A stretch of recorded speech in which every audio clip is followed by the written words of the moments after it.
August 12వ తేదీన మనకు అతిపెద్ద సూర్యగ్రహణం రాబోతుంది. ఇది చాలా శక్తివంతమైన సూర్యగ్రహణం కాబట్టి మర్చిపోకుండా ఏంటంటేనండి, కొడుకులు ఉన్న ప్రతి ఒక్కరు కూడండి ఈ యొక్క పరిహారాన్ని తప్పక ఆచరించండి. ఇది చాలా చాలా శక్తివంతమైన పరిహారం. అలానే కాకుండా దీనివల్ల కీడనేది ఉండదనమాట పిల్లల మీద.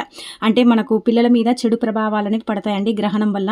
కాబట్టి ఈ గ్రహణం ఎఫెక్ట్ మన మీద ఉండకుండా ఉండాలన్నా, మన పిల్లలకు కూడా ఏంటంటే ఎలాంటి ఇబ్బంది అనేది లేకుండా ఉండాలన్నా, ముఖ్యంగా మగ పిల్లలకి ఇబ్బంది కీడనేది జరగకుండా ఉండాలంటే ఖచ్చితంగా ఆ రోజు సాయంత్రం అంటే 6 దాటిన తర్వాత ఈ పరిహారం చేయండి. ఇది చాలా శక్తివంతమైన పరిహారం. దీనివల్ల ఏంటంటే గనక మంచి జరుగుతుంది, మంచి ఫలితాలు కూడా వస్తాయని చెప్పొచ్చు. కాబట్టి తప్పకుండా ఈ పరిహారం అని చేయండి.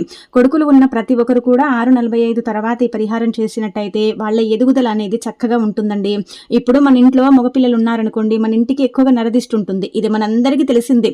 కానీ ఇప్పుడు ఉండే జనరేషన్ ప్రకారం ఆడపిల్లలు మగపిల్లలు ఇద్దరు సమానమే అండి. కాకపోతే ఏంటంటే గనక కొడుకుకు మనం చాలా ప్రాధాన్యత ఇస్తాం. ఎందుకంటే కొడుకు వంశోద్ధారకుడు, వంశాన్ని నిలబెట్టేవాడు కాబట్టి కొడుకుకు కొంచెం ఏంటంటే గనక ప్రాధాన్యత ఎక్కువ ఇస్తామండి. అంటే మగపిల్లలు ఆడపిల్లలు సమానమే. కాకపోతే ఏంటంటే కనుక శాస్త్రాల్లో మనకి ఈ విధంగా ప్రస్తావన ఉందన్నమాట. ఖచ్చితంగా కొడుకులు ఉన్న ప్రతి ఒక్కరు కూడా ఈ పరిహారం అయితే చేయాలి. అంటే మనకు గ్రహణం ఏర్పడుతుంది కాబట్టి ఈ గ్రహణం వల్ల మనకు చెడు జరగకుండా ఉండాలి, గ్రహణం వల్ల కీడు జరగకుండా ఉండాలంటే ఖచ్చితంగా మీరు చేయాల్సిన పరిహారం కాబట్టి తప్పక పాటించండి. దీన్ని ఎలా చేయాలో తెలుసుకునే ముందు ఒక చిన్న రిక్వెస్ట్ అండి, వీడియోని పూర్తిగా చూడండి, నచ్చితే లైక్ చేయండి, కొత్తగా చూస్తున్నట్టయితే సబ్స్క్రైబ్ చేసుకోండి. అయితే గ్రహణం అనేది ఏంటంటే కనుక మనకు చెప్పాలంటే కనుక ఇక్కడ చూసుకుంటే ఏంటంటే ఈ గ్రహణం అనేది మనకు భారతదేశంలో అసలు కనిపించదు. అలానే కాకుండా ఏంటంటే గనక మనకు చెప్పాలంటే చూసుకుంటే మనకు ఇండియాలో కనిపించదండి, ఇతర దేశాల్లో ఈ గ్రహణం అనేది కనిపిస్తుంది అనమాట. గ్రహణం కనిపించకపోయినా దాని ప్రభావం అనేది ఎంతో కొంత మన మీద ఉంటుందండి. అందుకే ఈ రోజున ఏంటంటే గనక తప్పకుండా గుర్తుపెట్టుకోండి, ఈ గ్రహణము 12వ తేదీ ఏర్పడి 13వ తేదీ తెల్లవారుజామున ఏంటంటే గనక ముగిస్తుంది అనమాట. దీని యొక్క ప్రభావం ఉంటుంది కాబట్టి గ్రహణం తర్వాత ఇల్లంతా కూడా క్లీన్ చేసుకోవటం, ఇంట్లో అంతా కూడా శుభ్రం చేసుకోవటం, అలానే కాకుండా ఏంటంటే స్నానం చేసిన తర్వాత ఆహారం తీసుకోవటం ఇలాంటివి చేయాలి. ఆ రోజు ఖచ్చితంగా 12వ తేదీ గ్రహణం కాబట్టి కొడుకులు ఉన్నవారు కూడా ఈ పరిహారం చేయాలని పరిహార శాస్త్రంలో చెప్పబడుతుందండి. అందుకే మీ ఇంట్లో ఏంటంటే గనక తప్పక ఈ పరిహారం చేయండి. ముందుగా ఆ రోజు ఏంటంటే గనక మనకు చెప్పాలంటే ఒక రకంగా గారె చెట్టు ఉంటుంది కదండి, మనందరికీ తెలిసిందే కదా. ఆ గారెమండని తెచ్చి మీ ఇంటి గుమ్మానికి కట్టండి. అలా కడితే ఏమవుతుందంటే గ్రహణం ఎఫెక్ట్ అనేది మీ మీద ఉండదండి. మీ ఇంటి మీద కూడా గ్రహణం ఎఫెక్ట్ అనేది పడదు. ఒకవేళ పడ్డా కానీ దానివల్ల మీకు ఏంటంటే కనుక పెద్దగా ఇబ్బంది అయితే ఉండదు. కాబట్టి గారెమండని తెచ్చి మీ ఇంటి గుమ్మానికి కట్టండి. గ్రహణం తర్వాత దాన్ని తీసి పడేయండి. అంటే కొంతమందికి కట్టుకునేంత ఇష్టాలు ఉండవు, కొంతమంది కట్టుకుంటారు. కానీ గారెమండ అనేది చాలా మంచిదనమాట. గారెమండ మనకు దొరుకుతుంది పల్లెల్లో, పట్టణాలలో దొరకడం కొంచెం కష్టం, కానీ పల్లెల్లో మనకు దొరుకుతుంది కాబట్టి అది తెచ్చుకొని గుమ్మానికి కట్టండి. ఆ తర్వాత ఇలా కట్టిన తర్వాత తెల్లారి తీసేయొచ్చు అనమాట దాన్ని. అంటే అమావాస్య కూడా ఉంది కాబట్టి ఈ రోజు మనకు గ్రహణం కూడా కాబట్టి మనకి ఏంటంటే గనక ఆ రోజు ఇంకా తొలగించేయాలి, తెల్లారిన తర్వాత తీసేస్తే సరిపోతుందండి. ఇక అనంతరం వచ్చేసి ఉదయాన్నే లేచి ఇల్లంతా కూడా క్లీన్ చేసుకోండి, ఇంట్లో పసుపు నీళ్లు చల్లుకోండి. నెగిటివ్ ఎనర్జీ రాకుండా ఉండాలంటే ఖచ్చితంగా ఇంట్లో పసుపు నీళ్లు చల్లాలి. మనకేంటంటే గనక ఈ గ్రహణం ఎఫెక్ట్ అనేది మన మీద ఉండకూడదు. చెడు దాని అంటే గ్రహణం పట్టిన తర్వాత దాని చెడు, దాని రేడియేషన్ అనేది మన మీద ఖచ్చితంగా ఉంటుందండి. పట్టేటప్పుడు కానీ పట్టి వదిలిన తర్వాత కానీ ఇదైతే జరుగుతుందన్నమాట. దానివల్ల మనం ఇబ్బంది పడకూడదంటే ఇలాంటి చిన్న చిన్న నియమాలు పాటించాలి. నల్లటి వస్త్రాలు ధరించకండి, దూర ప్రయాణాలు చేయకండి. గ్రహణం రోజున ఏంటంటే గనక మీరు రాత్రి సమయాలలో పడుతుంది కాబట్టి రాత్రి సమయంలో అంటే మన నిద్రలో ఉంటాం కాబట్టి ఏమి తినం తాగం, కావున మనం సేఫ్గానే ఉంటామండి. ఇక అలానే కాకుండా ఈరోజు పగటి పూట అంతా కూడా మీరు అమావాస్య కూడా ఉంది కాబట్టి నాన్ వెజ్ని తినకూడదు. అలానే కాకుండా ఏంటంటే మీరు కొంచెం చెప్పాలంటే గనక కొన్ని నియమాలు పాటించాలి. ఆ రోజు ఖచ్చితంగా కాలికి అమావాస్య కూడా ఉంది కాబట్టి నల్లదారం అనేది కట్టుకోండి.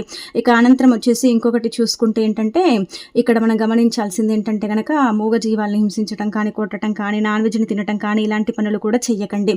గ్రహణం ఎఫెక్ట్ ఎంత చెడుగా ఉంటుందంటే గనక మనం అస్సలు కూడా ఎక్స్పెక్ట్ చేయలేమండి, అంత చెడుగా ఉంటుంది. కాబట్టి చిన్న చిన్న నియమాలు అయితే తప్పక పాటించండి. ఇంకా తర్వాత ఈ కొడుకులు ఉన్న ప్రతి ఒక్కరు కూడా ఈ పరిహారం చేయండి. మన ఇంట్లో మనకు 2 మగపిల్లలున్నా, 3 మగపిల్లలున్నా, ఒక్కరున్నా సరేనండి, కొంతమంది చుట్టుపక్కల వాళ్ళు కూడా అంటే ఏడుస్తూ ఉంటారు, మన మీద కుళ్ళుకుంటారు, కుతంత్రాలు జరుపుతారు, మన ఎదుగుదలను ఆపాలని చూస్తారు. మనం కొంచెం బాగా బ్రతికినా కానీ చూడలేని అంటే సమాజం అయిపోయిందనమాట. కుళ్ళు కుతంత్రాలతో రగిలిపోతూ ఉంటారు. అంటే మనల్ని తొక్కేయాలనేది వాళ్ళ కాన్సెప్ట్ ఉంటుంది కదా. అలా కాకుండా ఉండాలన్నా, పిల్లల మీద ఏంటంటే ఏ చెడు అనేది లేకుండా పిల్లలకి ఏంటంటే కనుక మంచి జరగాలన్నా సరే పరిహారం చేయండి. ఇది చాలా చాలా శక్తివంతమైన పరిహారం. ఇది పురాతన అంటే కాలం నుంచి కూడా ఆచరణలో ఉందండి. చాలా మంది చేస్తారు, కొంతమందికి దీని గురించి అసలు తెలియకపోవచ్చు, కానీ ఇది చేయటం వల్ల ఏమవుతుందంటే మంచి జరుగుతుందన్నమాట. ఇప్పుడు మనకు పెద్ద పిల్లలున్నా చిన్న పిల్లలున్నా ఏంటంటే గనక చెడు అనేది ఎలాగో మన దగ్గరకు వస్తుంది, ఆ కీడు అనేది మన పిల్లల మీద పడుతుంది. కాబట్టి అలా పడకుండా ఉండాలంటే ఖచ్చితంగా చేయాల్సిన పరిహారం అని శాస్త్రంలో చెప్పబడుతుంది. కాబట్టి ఒక ప్లేట్ తీసుకొని అందులో 3 ముద్దల అన్నం తీసుకోండి. ఒకటి పసుపు ముద్ద, ఇంకొకటి అంటే కుంకుమతో చుట్టిన ముద్ద, ఒకటి తెల్లటి ముద్ద అలాగే పెట్టి ఒక స్పూన్ అంత గల్లులుప్పు పోసి ఒక కోడిగుడ్డును పెట్టండి. అయితే ఇక్కడ మీరు నిండుకుండ అన్నం తీసుకోండి. అందులో నుంచి 3 ముద్దలు తీసుకొని ఒక ముద్ద చుట్టి దాని మీద పసుపు పోసి మళ్ళీ చుడితే అది పసుపు ఉండ అయిపోతుంది, అంటే ముద్ద అయిపోతుంది.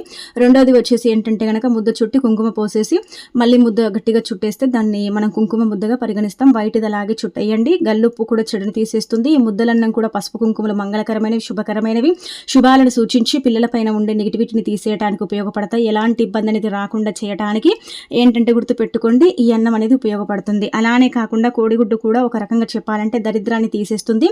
ఏదైనా వాళ్ళ మీద చెడు దిష్టి, కడు దిష్టి ఉంటుంది కదా, దాన్ని తొలగించడానికి కూడా కోడిగుడ్డు, రాళ్ళ ఉప్పు, అన్నం ముద్దలు అనేవి ఉపయోగపడతాయి. కాబట్టి తీసుకొని పిల్లలను తూర్పు ముఖాన నించోబెట్టి చక్కగా సవ్య దిశలో, అసవ్య దిశలో ఏంటంటే గనక తిప్పి బయట పడేయండి. కవర్లో వేసి ఎవరు తొక్కని ప్రదేశంలో పడేయండి. అలా కుదరకపోతే ఏంటంటే కనుక మీరు అంత కవర్లో వేసేసి దూరంగా తీసుకెళ్లి పడేసి వెనక్కి తిరిగి చూడకుండా వచ్చేయండి. లేదంటే ఏదైనా చెట్లు ఉంటాయి కదండి, వృక్షాలు, అక్కడ పడేసి కూడా రావచ్చు. కానీ ఇక్కడ ఇది కూడా మీరు గుర్తుపెట్టుకోండి, కోడిగుడ్డు పగలకూడదు. ఒకవేళ కోడిగుడ్డు పగిలితే మీరు చేసిందంతా కూడా వేస్ట్ అయిపోతుంది అనమాట. అందుకే కోడిగుడ్డు పగలకుండా చూసుకోండి. ఇంకా ఆ తర్వాత ఈ పరిహారం చేసిన తర్వాత ఆ పిల్లలకి ఏంటంటే కనుక కాళ్ళు చేతులు శుభ్రం చేయండి. ఎందుకంటే మనం దిష్టిని తీసేసాం, చెడుని తొలగించాం కాబట్టి వాళ్లకు చక్కగా కాళ్ళు చేతులు శుభ్రం చేసేస్తే సరిపోతుందండి. పిల్లల ఎదుగుదలలో ఎలాంటి ఇబ్బందులు ఉండవు, బాధలు ఉండవు, కష్టాలు, సమస్యలు, బాధలు అనేవి రావన్నమాట. అందుకే చెయ్యండి. మన పిల్లల్లో కొంతమంది పిల్లల్లో ఇబ్బందులు కూడా ఉంటాయండి. ఎప్పుడు దిష్టి దోషాలతో ఏదో ఒక రకంగా సమస్యతో ఇరిటేట్ అవుతూ ఉంటారు. చాలా వరకు కోపాలు వస్తూ ఉంటాయి. పిల్లలు చెప్తే వినరు, చెడుదారుల్లో వెళుతూ ఉంటారు. అలానే కాకుండా ఏంటంటే కనుక మన పిల్లల భవిష్యత్తు బాగుండాలని మనము అంటే కష్టపడుతూ ఉంటాం. ప్రతి ఒక్కరు కూడా ఏంటంటే కనుక పిల్లలు బాగుండాలనే కదండి మనం కష్టపడతాం. కానీ ఆ పిల్లలే అంటే దిష్టి దోషాలతో బాధపడటం, ఆ పిల్లలే ఏంటంటే కనుక చాలా వరకు కూడా సమస్యల్ని ఫేస్ చేయటం, ఇలాంటివి చేసినప్పుడు మనం సంపాదించింది కూడా వేస్ట్ అయిపోతుంది కదా. అందుకే అలా జరగకుండా ఉండాలని ముందు జాగ్రత్తగానే మనం ఏంటంటే కనుక ఇలాంటి పరిహారాలు చేసుకుంటే మంచిది. కొంతమంది పిల్లలకి ఇట్టే దిష్టి తాకుతుంది, కొంతమంది పిల్లలకి ఏంటంటే కనుక ఇట్టే అంటే చెడు అనేది జరుగుతుంది కదా. అలా జరగకుండా ఉండటానికి ఈ పరిహారం పనిచేస్తుంది. ఇక ఆ తర్వాత కోడిగుడ్డుతో కూడా ఇప్పుడు చెప్పే విధంగా ఈ పరిహారం చేయండి. ఇది ఎవరైనా చేయొచ్చండి. మనం ముందు చెప్పింది ఏంటంటే కనుక కేవలం అంటే మగపిల్లల పరంగానే చేయాలండి, ఆడపిల్లలకు చేయకూడదు. అలానే కాకుండా మగపిల్లలకు ఎంత అంటే ఏజ్ ఉండి వాళ్ళకు చేయాలంటే పుట్టిన పిల్లల నుంచి 50 ఏళ్ల వరకు కూడా చేసుకోవచ్చు. అలానే కాకుండా 40 ఏళ్ల వరకు కూడా చేయొచ్చు. అందులో అంటే ఇలా ఏజ్ కంటూ ఏమీ లేదండి, వయసుతో సంబంధం లేదు, ఎవరైనా చేయొచ్చు. అనంతరం ఇంకా కోడిగుడ్డుతో ఇప్పుడు చెప్పే విధంగా ఈ పరిహారం అనమాట. విపరీతంగా మాకు దిష్టి తాకుతుందండి, విపరీతంగా మేము దిష్టితో అంటే సఫర్ అవుతున్నామండి, మాకు దరిద్రాలు కూడా ఉన్నాయి, రాహుకేతు ప్రభావాలు ఉన్నాయండి, ఏది చేసినా కానీ మా కర్మ ఏంటో మాకు కలిసి రాదండి, మాకు చాలా ఇబ్బందులు కలుగుతాయండి, బాధలు కలుగుతాయి, మాకెందుకు ఇలా జరుగుతుంది, మాకెందుకు ఇలా అవుతుందని బాధపడతారు కదండి. అలాంటి వాళ్ళు పరిపూర్ణ నమ్మకంతో అండి కోడిగుడ్డు పరిహారం అనేది చెయ్యండి. అంటే కోడిగుడ్డు 10 రూపాయలు కావచ్చు, 5 రూపాయలు కావచ్చు, ఒక్కసారి కొని తెచ్చుకొని పరిహారం చేసుకుంటే తిది వార నక్షత్రం అంతా కూడా బాగుంది కదా, మళ్ళీ మీ అంతటా మీరే ఏంటంటే కనుక చేసుకుంటారండి. మీ అంతటా మీరే ఏంటంటే కనుక చేసేసి రిజల్ట్ పొందుతారని చెప్పొచ్చు. అంత శక్తివంతమైన పరిహారం, అంత చక్కగా పనిచేసే పరిహారం. ఫలితం రాదని అనుకోకండి, తప్పకుండా వస్తుంది. మార్పుని మీరే మీ కళ్ళతో చూస్తారు. ఇప్పుడు మీకు దిష్టి తాకుతుంది, మీ మీద చెడుగాలి సోకింది, లేదంటే కనుక మీ మీద ఎవరో ఏదో చేయించారు, దానివల్ల మీరు సఫర్ అవుతున్నారు, ఇబ్బంది పడుతున్నారు అనుకోండి, ఒక కోడిగుడ్డు తీసుకోండి, దాని మీద ఇంటూ మార్కు వేయండి. అలా వేసిన తర్వాత ఏంటంటే తల చుట్టూ 11 సార్లు తిప్పి మీ మీద ఉండే చెడంతా కూడా పోవాలని చెప్పుకొని ఆ తర్వాత ఆ కోడిగుడ్డుని తీసుకెళ్లి పగలగొట్టకుండా పెట్టేసి రండి. ఇంకా అనంతరం ఏంటంటే ఫలితాన్ని చూడండి, మీకు తెలిసిపోతుంది, మీకు అర్థమైపోతుంది. బరువు తగ్గినట్టు, భారం దిగినట్టు, ఏదో మీ శరీరం మీకు సహకరించినట్టు, అలానే కాకుండా పని చేయాలనే ఉత్సాహం, ఇలాంటివి ఉంటాయి. ఒకవేళ మీ మీద నెగిటివిటీ ఉన్నా, మీ మీద చెడు ఉన్నా, మీకు ఇబ్బందికరంగా ఉన్నా సరేనండి, చాలా వరకు కూడా చెప్పాలంటే కనుక మీలో చాలా వరకు అంటే ఇంట్రెస్ట్ ఏ పని మీద లేకపోవటం, కొంచెం సోమరిగా ఉండటం, బద్ధకంగా అనిపించటం, పని చేసేంత అంటే ఆలోచనలో మీరు లేకపోవటం, ఇలాంటివి సిచ్యువేషన్స్ అనేవి మీకు కలుగుతాయి అన్నమాట. ఇలాంటివి మీరు ఫేస్ చేస్తారు ప్రాబ్లమ్స్. కాబట్టి అలాంటివి జరగకుండా ఉండాలంటే మీరు తప్పక ఈ కోడిగుడ్డు పరిహారం చేయండి. ఇది స్త్రీలు, పురుషులు ఎవరైనా చేయొచ్చు. మాకు దిష్టి విపరీతంగా ఉంది, మాకు చాలా ఇబ్బందులు ఉన్నాయి, కష్టాలు ఉన్నాయి, బాధలు ఉన్నాయి అనుకునేవారు మాత్రం ది బెస్ట్గా పనిచేసే పరిహారం అండి, చేసుకోవలసిన పరిహారం. అంటే తిదివార నక్షత్రం కాబట్టి సాయంత్రం సంధ్యా సమయంలో తప్పక పాటించవలసిన పరిహారం అని చెప్పొచ్చు. ఇది మోస్ట్ పవర్ఫుల్ పరిహారం అని కూడా చెప్పుకోవచ్చండి. మనం ఏంటంటే కోడిగుడ్డే కదా అనుకుంటాం, దాంట్లో ప్రోటీన్ ఉంటుంది, అది తినడానికే పనిచేస్తుంది, కానీ పరిహారాల పరంగా ఏం పని చెయ్యదు అనుకుంటాం. కానీ ఇది ఇచ్చినంత ఫలితం ఇంకా ఏది ఇయ్యదండి. మీకు చెప్పాలంటే మన పిల్లల పరంగా కూడా ఇది చెయ్యొచ్చు. మన ఇంట్లో ఆడపిల్లలున్నా, లేదంటే గనక మగ పిల్లలున్నా వాళ్ళు కూడా అంటే ఇబ్బందికరంగా ఉంటుంది. వాళ్ళకు కూడా విపరీతంగా చెడనేది ఉంటుంది.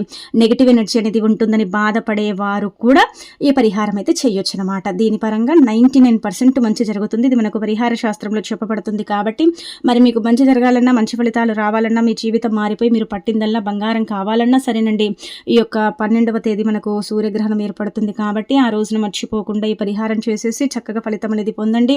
అలానే కాకుండా ఆ తల్లి అనుగ్రహానికి ఏంటంటే కనుక పాత్రలు కండి. ఎవరైనా మీ అంతటకు మీరు చెయ్యండి, పిల్లలకైతే మీరు చెయ్యండి, లేదంటే మాకు మేమే చేసుకుంటామంటే చేసుకోండి.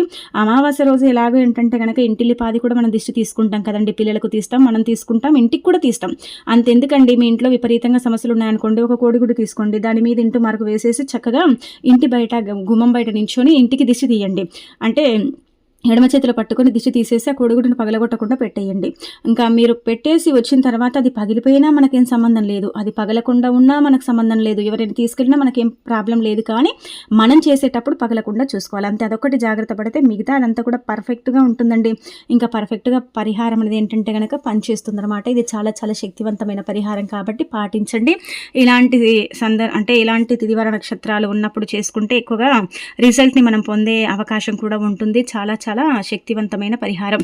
ఇక అనంతరం వచ్చేసి ఏంటంటే కనుక మీ మీద ఎవరైనా సరే మీరంటే గిట్టని వారు చేయించిన ప్రయోగాలని తరిమి కొట్టడానికి కూడా కోడిగుడ్డుతో పాటు ఒక నిమ్మకాయని తీసుకుని కూడా తల చుట్టూ 7 సార్లు తిప్పి దాన్ని కూడా ఏంటంటే కనుక నిమ్మకాయ కోడిగుడ్డు ఒక ప్రదేశంలో పెట్టేసి వచ్చినా కానీ ఆ విధంగా కూడా ఫలితాలు అయితే ఉంటాయండి. కాబట్టి ఇది కూడా మీరు పాటించవచ్చు. ఇలా ఈ అమావాస్య రోజున ఏంటంటే కనుక గుర్తుపెట్టుకోండి, మీరు దూర ప్రయాణాలు చేసేటప్పుడు అంటే 12వ తేదీ మనకు గ్రహణం కూడా ఉంది కదా, ఆ రోజున ఏంటంటే కనుక దూర ప్రయాణాలు చేసేటప్పుడు, దూరంగా పనుల కోసం వెళ్ళేటప్పుడు, ఎవరైనా ఇంటికి వెళ్ళేటప్పుడు కాలికి నల్లబొట్టు అంటే మసిబొట్టు పెట్టుకోండి ఖచ్చితంగా. ఆ రోజు వీలుంటే పిల్లలకు కానీ మీకు కానీ నల్లదారం అనేది కట్టుకోండి. ఇది నరదిష్టి నుంచి మిమ్మల్ని కాపాడుతుంది. దిష్టి దోషాలు అనేవి తగలకుండా చేయడానికి నల్లదారం అనేది ఉపయోగపడుతుంది. ఇది బెస్ట్ రిజల్ట్ని తెచ్చిపెడుతుంది. కాబట్టి వీలుంటే నల్లదారం కట్టుకోవటం, కాలికి బొట్టు పెట్టుకోవటం, లేదంటే నుదుటి భాగాన నల్లటి బొట్టు పెట్టుకోవటం కనిపించేలాగా ఆ విధంగా కూడా ఫలితాలు అయితే వస్తాయండి.